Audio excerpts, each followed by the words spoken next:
Well, good afternoon and welcome to Mondays with Michael live here on Facebook. We're doing this again from my personal Facebook page. We're trying this for a couple of weeks to see if we get a little more activity on my personal page rather than the company page, but we'll be posting this on our company page here shortly.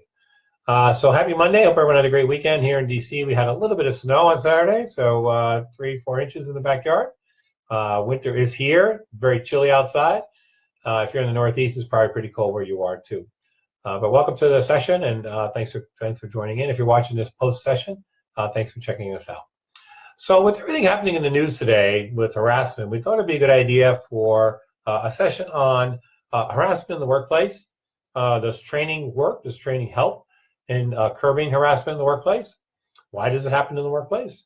And then just a couple of quick thoughts from me on what's happening in the news and all the issues that were happening with harassment in the workplace, both in government and outside government. So let's go ahead and get started. So first we need to define what sexual harassment is in the workplace.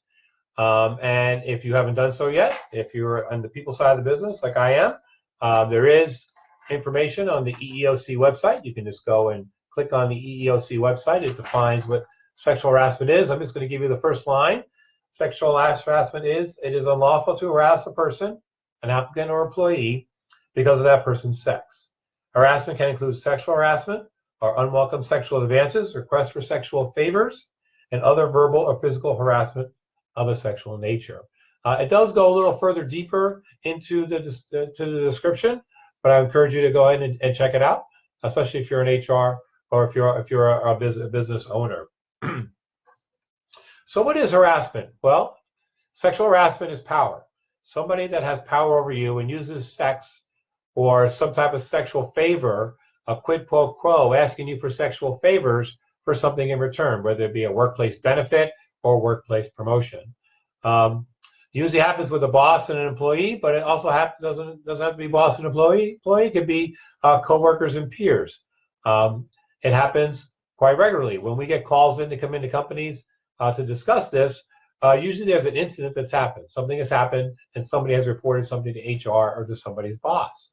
But when we finally get down and sit down and talk to folks and start talking about the issue, we find that there's a culture of this type of behavior in the workplace, that the one harassment issue isn't really the only issue.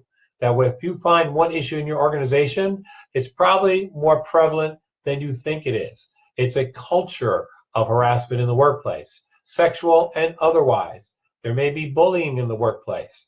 So it could be that the culture of your organization or your department is prevalent with this type of harassing behavior. And it can come from the top. It can come from your peers. So how do you change the culture of an organization that has this type of behavior, that has this type of harassment? As always, it starts with leadership. It starts at the top. It starts with the senior team. It starts with HR. All of you need to be involved. All of you need to be aware that this is happening in your organization. And my question to you is, how could you be aware it's not happening in your organization? You should be engaged with your employees. You should be at the front line. You should be in the HR offices. You should be talking to your employees in all different departments all the time. You should be having feedback from your leaders and supervisors to see if this type of behavior is prevalent in your organization. And if you hear anything about it, you need to nip it in the bud and put an end to it. And so the question is, will training help this process? I should tell you, over the last several weeks, we've gotten a lot of inquiries from on our website because we sell classroom harassment training and we sell online sexual harassment training. And we've had a lot of inquiries over the past few weeks for people who are seeing all this happening in the workplace and wondering, what do I need to do? What do I need to do to protect my employees and to protect my workplace? And it's very important that you set up a structure of not only learning about what sexual harassment is or isn't, but what are the policies in place that you have to prevent this from happening. So there are several pieces of the harassment training in your organization. First and foremost, everybody needs to be trained, whether it's the frontline employee, whether it's the person in the mailroom, or the CEO in your organization. Everyone needs to be trained on what sexual harassment is and what it isn't. If they're a supervisor in your organization, they need more than just the basic training, because as a supervisor in your organization, the law requires you as a manager to be responsible for when you see it or hear sexual harassment in your organization to report it and to investigate it. You are legally required to do so. It's not just the HR department. If you're managing the mailroom, if you're managing the IT department, if you're managing the finance department, and you see this happening in your organization, you're responsible for reporting it, calling it out and reporting it. If you're in HR, you need to make sure that those folks on the front line understand their responsibility. And so we tend to do two types of training. We do training for frontline employees so they know what it is and what it isn't and their responsibilities to it. But then we do that second level of training for supervisors. So they know that when they see it, they need to report it out, and they need to investigate, and they need to call people out on it. In California, for those of you in California, you know that it is the law in California that supervisors need to have 2 hours of harassment training every 2 years. And it is documented in the state of California. We have clients in California, they have to have specific types of training. We offer that type of training, whether it be online or classroom type training. But supervisors in California need every 2 years, 2 hours of harassment training. And I think that's a good thing. It'd be nice if other states followed suit. It'd be nice to see in Virginia, since I'm here in Virginia, require harassment training. I think that would be a good thing. So as mentioned, we have programs that are online. We have programs that are offered in the classroom. We have programs that we can track on the back end, because a lot of our clients want to track this to make sure every employee goes through the training, passes the training, and that legal has documentation on the back end so that we know that everyone's gone through the training. I want to keep this kind of short today because I know everyone's kind of in the holiday spirit, but I did want to give you at least a couple minutes of my take on what's happening out there in the workplace and what we see on the TV news every night. Because every night there seems to be another story about another CEO or someone in the media or someone in government or somebody somewhere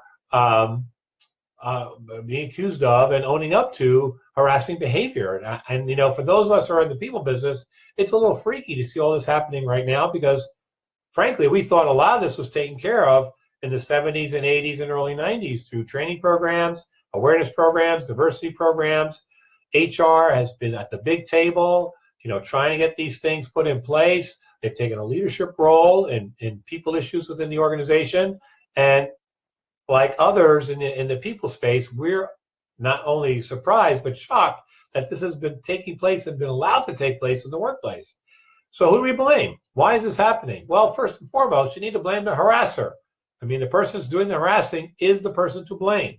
They are the person doing bad things, and they need to stop it. And it's up to somebody to tell them to stop it. So how does this happen? Well, you need to take a look at senior management of your organization. If this is happening in your organization and you're a senior manager, shame on you. You need to make sure that this doesn't happen. Doesn't matter if it's the CEO, the CFO, the CIO, whoever, or down to the lowest level. If you're on the senior team in an organization and this is happening in your organization, shame on you. It's your fault too. And last but not least, I have to blame in part my friends in HR. If you're in HR, one of these organizations that's having this problem, shame on you too. It is your responsibility to make sure that your employees are protected from this type of harassing behavior. And if your employees don't feel comfortable coming into the HR office and say, you know, that guy down the street here, down the hall, that's your superstar, whoever he is, he just made an unwanted sexual advance to me, and I need to report it. And unless you have your door open in HR so that can happen, shame on you. It's your fault too. So there's plenty of fault to go around, first with the harasser and mostly with the harasser, but there are other parts of the business that are responsible for creating a workplace that's safe and secure. And if you're in HR or if you're a senior leader of an organization and this is happening, you need to take a look at yourself in the mirror and say, what am I doing right and what am I doing wrong and why is this happening in my workplace? So all that said, make sure your policies are in place. Make sure you have a process of handling these individually. Make sure that people feel comfortable speaking to their boss or somebody else in the organization to report this out. Make sure you do a fair investigation. Due process is important. Make sure you do a fair investigation and make sure those that are responsible are let go. A zero tolerance policy is the only way to go in this process. So that's all I have for you today. I'm going to let you go. Join me next Monday. Mondays are Mike Live, and we'll talk about team building. Take care. Bye-bye.